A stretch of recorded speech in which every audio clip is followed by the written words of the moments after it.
Thank you. Well, you've heard a lot of us talking about cancer on Fox 59 News lately. Our dear friend and colleague Lindy Thaxton battling the disease right now. We have heard of so many people putting off their doctor visits during COVID too. This weekend, there is an event that has one goal: get you to take action now, especially if you have a strong family history of cancer. Jennifer Perley is a nurse practitioner joining us live this morning, along with the owner of Notch 8 Athletics, Esther Steen. Ladies, good morning to you. Good morning. Hey, good to see you guys. Jennifer, I want to start with you as a nurse practitioner. I know this is something that you see every day, dealing with people that find out they have cancer. Tell us about the saliva test and how it can help certain people. Sure. So knowing your history is a great way to kind of find out what your risk is. So one of the things that I do is I counsel patients on genetic testing. So there's lots of different cancers that can run in people's families: breast, ovarian, colon, uterine, melanoma, pancreatic, stomach, prostate cancers. So it's really important to kind of find out if you have a hereditary risk for these cancers, because it can greatly increase your risk for single cancers or multiple cancers. And about 10 to 12% of cancers are actually hereditary. So it's nice to know where our risk is and if we can rule it out. And it's something that you say that can be seen in a saliva test. How does that work? And then I'm going to get to Esther talking about where you guys are going to be doing that this weekend. Sure, absolutely. So when we see a patient, we kind of assess what their risks are.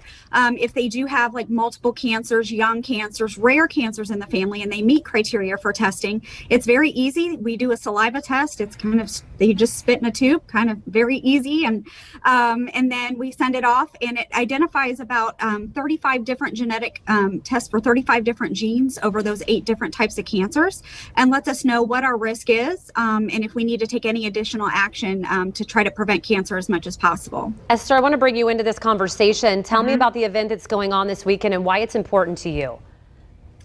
Yeah, we've been partnering up with IUS for the past year and a half now, receiving patients who have just finished chemotherapy and radiation, and they've been with us for an 8-week stint.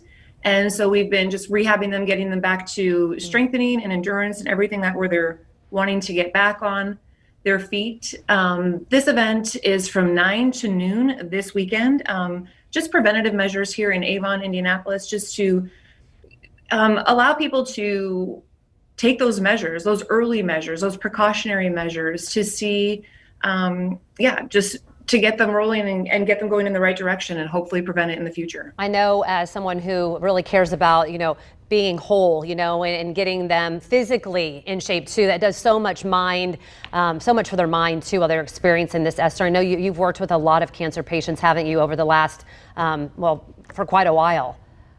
Yeah, I definitely have. Just seeing them, gather together. They may not always have the exact same journey. They all have different cancers, but they come together under one roof, kind of for the same common goal: to get back on their feet.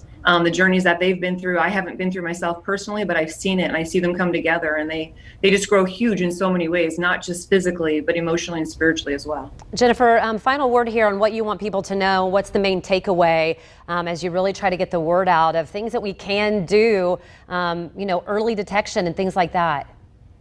Well, we're really excited to be attending this event. I think genetic testing and kind of assessing your hereditary risk is something that a lot of people think is unattainable because they think insurance isn't going to cover it. It's very expensive. What's great is that almost every insurance covers it now. They're finally starting to see it as preventative, so things have come a long way. So whenever you have a high family risk of cancer, it's great to use genetic testing to kind of really assess your risk and find out if there's any additional actions that we need to do to kind of help prevent cancer as much as possible. Jennifer, Esther, ladies, thank you both so much. We sure do appreciate everything that you do for all of us and trying to keep us healthy. Fox59.com/Angela Answers if you'd like more information about the event and where it's happening, Jim, this weekend. All right.